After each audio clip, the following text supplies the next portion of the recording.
नमस्कार फ्रेंड्स, मैं प्रीति आर्य। मैं आपके लिए आज मालती जोशी जी की कहानी एक घर हो सपनों का सुना रही हूँ। तो शुरू करते हैं कहानी एक घर हो सपनों का। स्कूटर की परिचित आवाज़ सुनकर मैंने बिनाई एक ओर रख दी और उठकर दरवाज़ा खोल दिया। हस्ब मामूल अम्मा का कहीं पता नहीं था। मजबूरन मुझे ही दौड़कर रसोई में जाना पड़ा। उधर भूषण जैसे इस अवसर की राह ही देख रहा था। उधर इन्होंने घर में पाँव दिया, इधर इसने ज़ोर ज़ोर से अपना राग अलापना प्रारंभ कर दिया। अरे कहाँ हो भाई, अपने लाडले को ज़रा चुप तो कराओ। इनकी झल्लाई हुई आवाज़ आई। अभी आई, मैंने कहा और जल्दी जल्दी किसी तरह 4 चिप्स तलकर चाय तैयार की। बाहर आई तब तक मुन्ने मियाँ सारे घर को अपनी आवाज़ से भर चुके थे। कमबख्त ज़रा हिलने भी नहीं देता। मैंने पलंग पर अपना आसन जमाते हुए कहा, हिलने की ज़रूरत ही क्या है, you are suppose to take rest. अम्मा जी कहाँ हैं? शायद पड़ोस में अचार डलवाने गई हैं, मैंने यथाशक्ति सहज होते हुए कहा। हालांकि शायद शब्द यहाँ एकदम फजूल था। मुझे मालूम था अम्मा पड़ोस में है और मन ही मन मैं गुस्से में उफन रही थी। कभी कभी मुझे लगता है क्या यही कि हम लोगों ने अम्मा जी को अपने लिए नहीं चाची जी के लिए बुलवाया है। तो क्या अब पड़ोस में जाना भी गुनाह हो गया? मैंने बेवजह तुनकते हुए कहा। चाची हमेशा मेरी कितनी मदद कर देती हैं, सो पड़ोस में रहकर इतना तो करना ही पड़ता है। वो चुपचाप चाय का घूंट भरते हुए मेरी रामायण सुनते रहे। लड़कियाँ कहाँ हैं? कप रखते हुए इन्होंने पूछा। वहीं होंगी, कच्चे आम जो मिल गए होंगे। कोई मना करने वाला तो है ही नहीं। तुम तो रोक सकती थी। अब तो नकने की बारी इनकी थी। दिन भर ऊटपटांग चीज़ें खाया करती हैं, फिर रात में खांस खांस कर सबकी नींद खराब करती हैं। और इतने पर ही वो चुप नहीं हुए। आंगन में जाकर इन्होंने ज़ोर ज़ोर से आवाज़ लगाई, पुनीता, महिमा। पल भर में दोनों दौड़ती हुई आईं और अपने पापा के रौद्र रूप से डरकर सहमी सहमी अपने बस्ते खोलकर बैठ गईं। एक अजीब सी मनहूसियत सारे घर पर छाई रही, बेमतलब। सांझ ढले अम्मा लौटी इन सब बातों से बेखबर। कितनी देर कर दी अम्मा? मैंने किसी तरह अपने पे काबू रखकर कहा। लली, 200 अमियन का अचार पड़ा है। पूरी दोपहर हो गई काटते काटते, फिर कितना कुछ कुतरा, कुछ मुरब्बा, कुछ चटनी। तो आज ही सबको ज़रूरी था क्या? चाची भी कमाल करती हैं। अरे हम ही ने कहा कि बनाए लो, रोज़ रोज़ का झंझट कौन पाले। और इसके बाद अम्मा कमर सीधी करके जो लेटी तो रात के 9 बजे मेरे जगाने पर ही उठी। मिसरानी तब तक खाना बना के जा चुकी थी। उसकी हाज़िरी में मुझे बराबर रसोई में ही लगा रहना पड़ा था। दूसरे दिन सुबह चाची के यहाँ से आम की खट्टी मीठी चटनी और मुरब्बा आया था। उसके स्वाद से इनका रात वाला मूड गायब हो चुका था। यह तो मानना पड़ेगा कि चाची साक्षात अन्नपूर्णा हैं। कितनी तरह के अचार बना लेती हैं और एक से एक लाजवाब। इन्होंने चटकारे लेते हुए कहा, तो ये कौन सी बड़ी बात है लला? हमसे कहो तो हम 25 तरह के अचार बना दे। औरत हो के इतना भी नहीं जानती हैं क्या?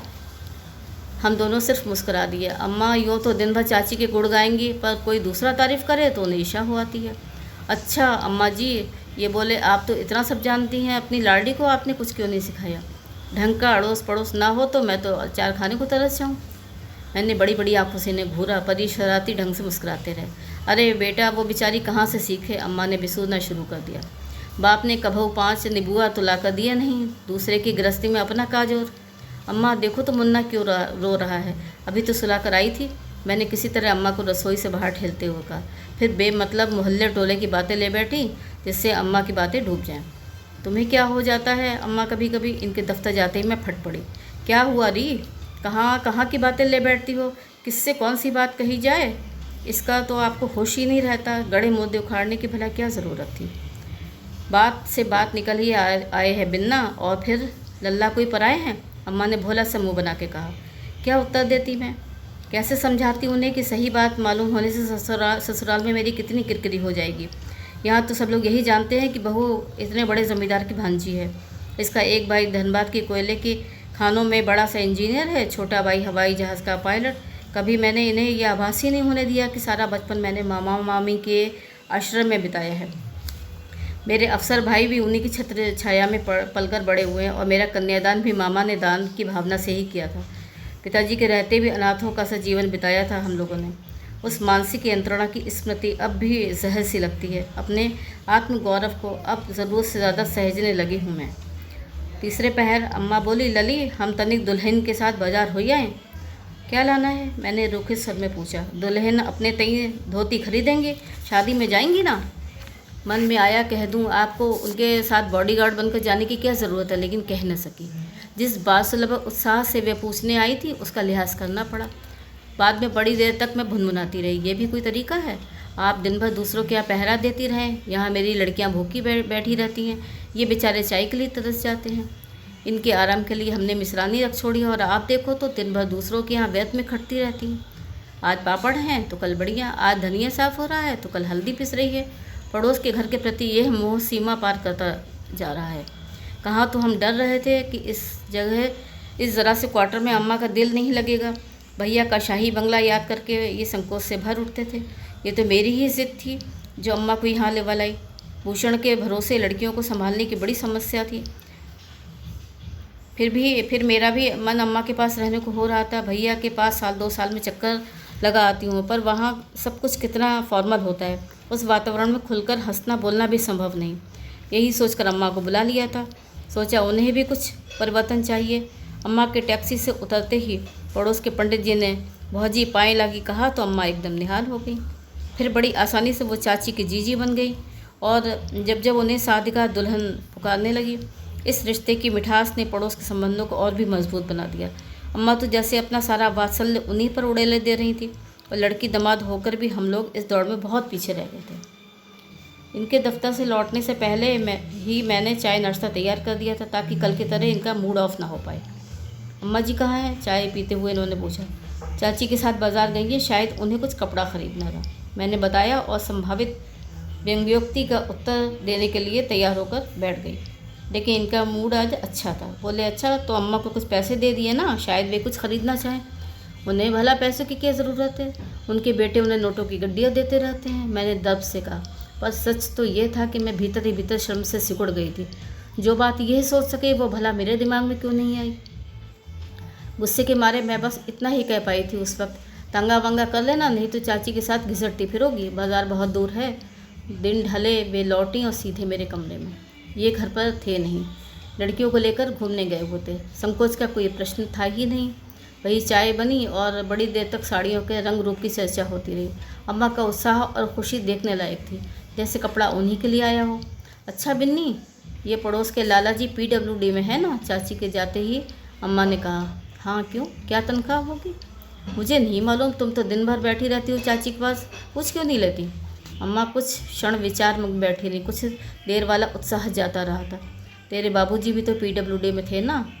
क्या पता, बाबूजी की नौकरी से हम लोगों का वास्ता ही क्या था, मैंने रुखाई से कहा। बचपन की ढेर सारी कड़वी यादें मन में उग आईं। इसी नौकरी पर थे तेरे बाबूजी, पर कभी शौक से एक रुमाल भी न ला कर दिया हमें। दुल्हन को देखो, 4 धोतियाँ एक साथ ले डाली।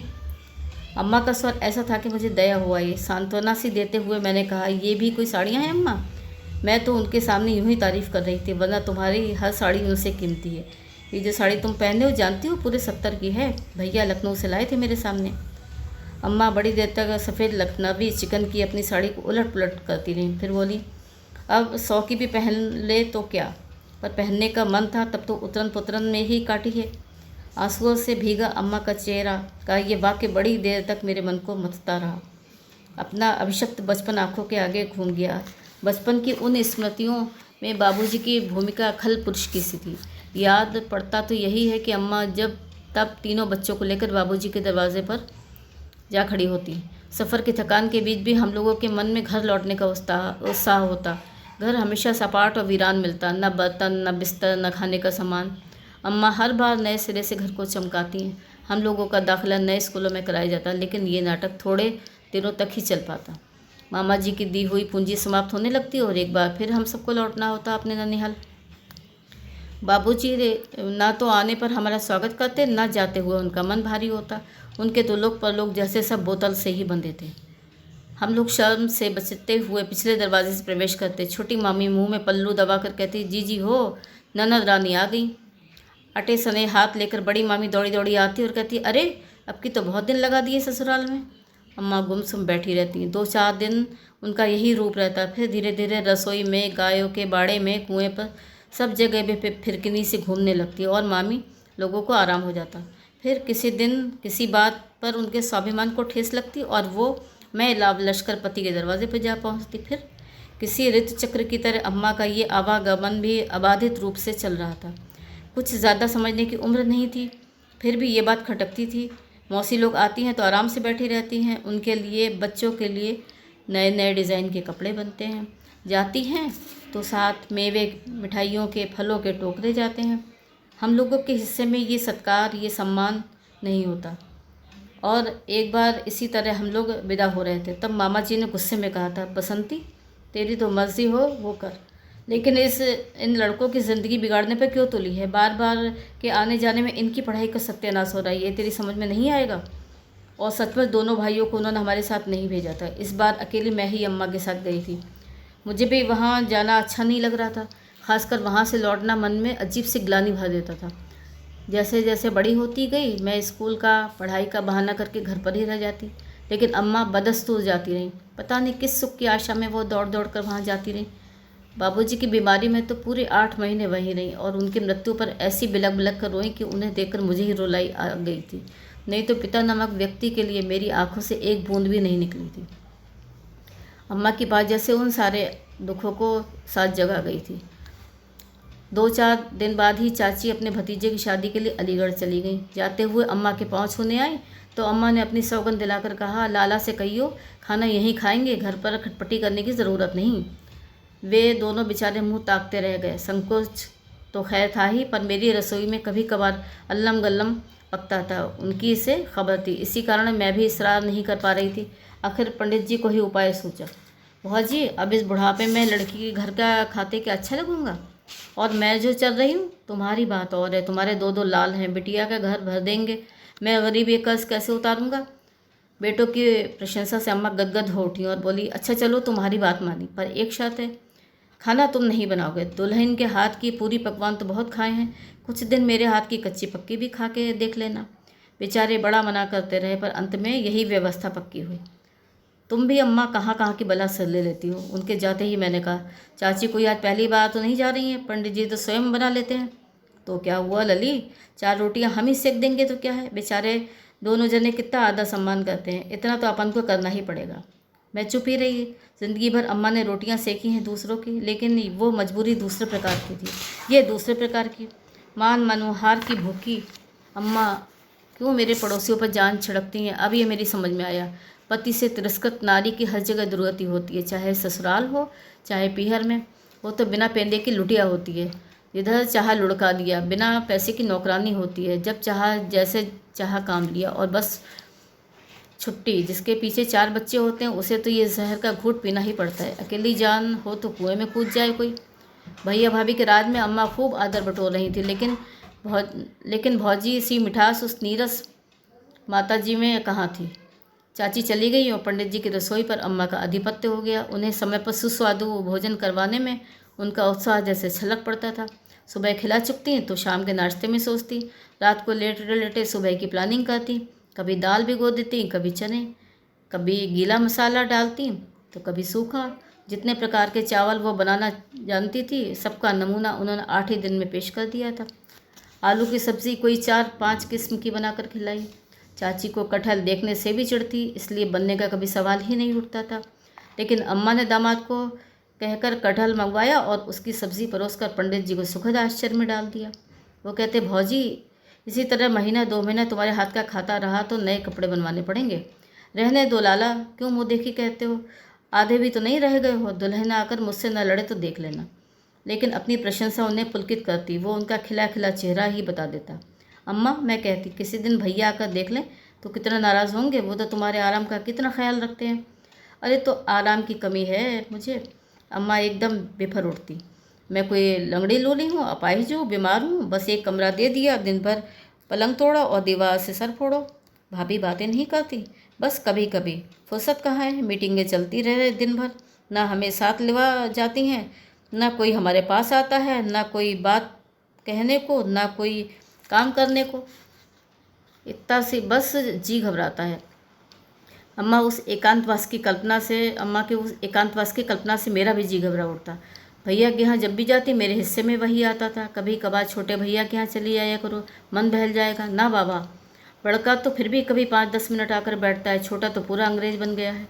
आधी आधी रात को दोनों घर आते हैं। इतने बड़े बंगले में जी घबराने लगता है।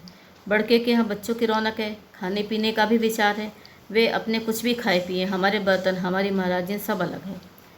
एक अकेली अम्मा के लिए भैया ने एक महाराजन रख छोड़ी है। अम्मा के रसोई का कमरा भी अलग है। जीवन में बहुत कष्ट उठाए हैं अम्मा ने, और अपनी शक्ति भर उन्हें सुख देने का प्रयास भैया करते रहते हैं। फिर भी वो यहाँ दूसरों की रसोई पका रही हैं, सो भी बड़े चाव से। किसी को बनाकर खिलाने का, किसी से प्रशंसा पाने का नारी सुलभ मोह वे कैसे छोड़ दें।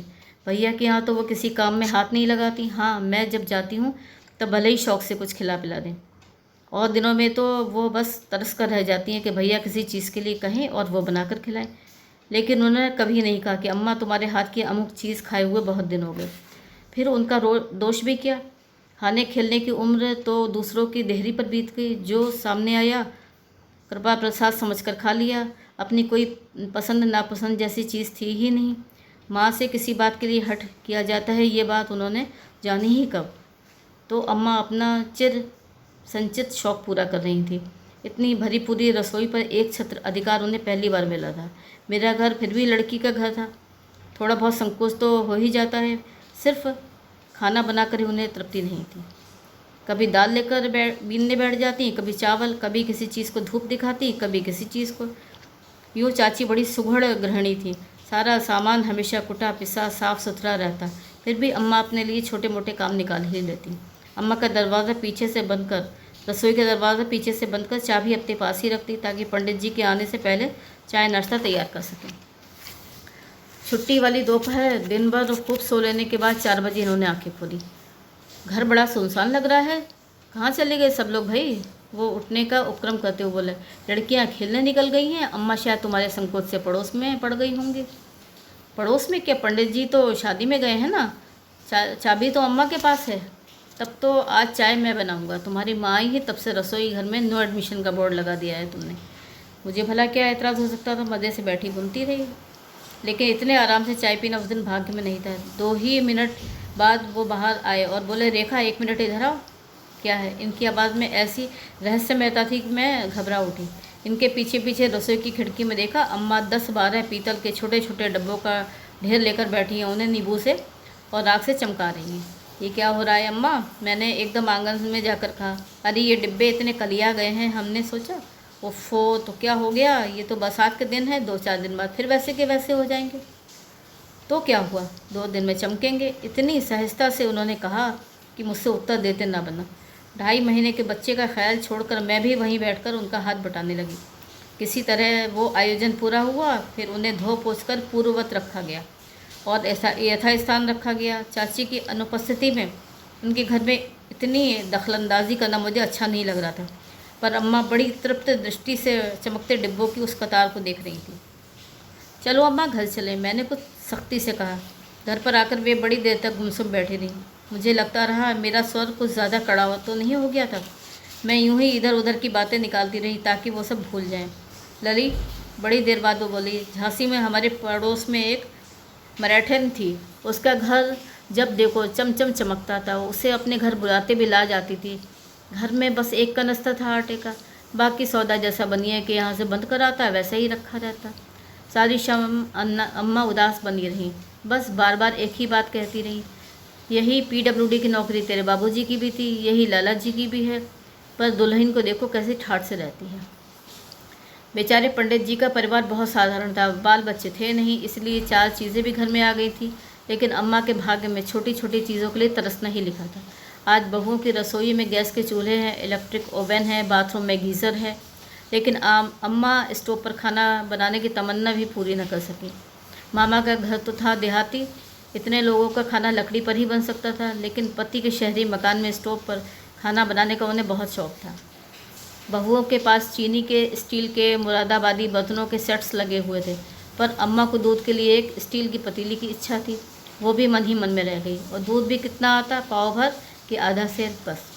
अम्मा की बातों से मेरा मन भी उदास होने लगा था। आखिर मैंने कहा, रहने दो अम्मा, बीती बातें कहने से मन को दुख होता है, फिर मरे हुए व्यक्ति को कोसना तनिक भी अच्छा नहीं।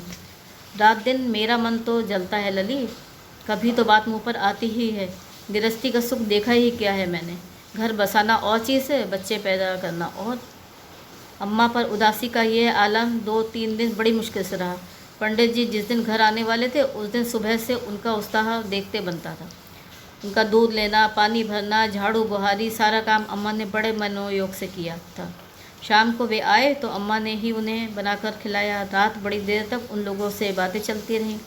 दान दहेज, दूल्हा दुल्हन, नेक न्योछावत आदि पर चर्चा होती रही। वहाँ जो कुछ सुनकर आई वो सब मुझे भी सुनाया गया, और ये सब कहते हुए उनका मन ऐसे उल्लासित हो रहा था जैसे वो स्वयं भतीजे की शादी करके आई हों।